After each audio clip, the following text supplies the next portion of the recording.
Hi!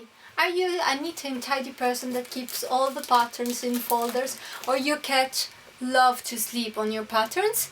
This tutorial is perfect for you. Keep watching!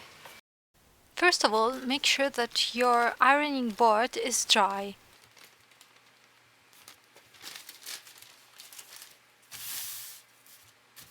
Then heat the iron by pulling out the steam.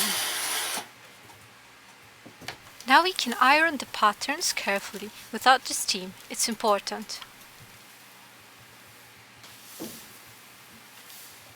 You will notice that ironing paper activates a curious phenomenon. The paper will become in a certain way magnetic to other surfaces, but only for a few seconds. And there is a way to use this phenomenon for our advantage, but we'll talk of it in the toile making tutorial.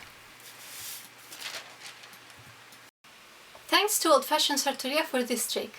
And if you want to know more about sewing techniques, tools and all the related stuff, start by hitting the subscribe button so you don't miss anything. Thank you for watching, and if you like the video, just let me know, and if you have any question, just write on the comments below.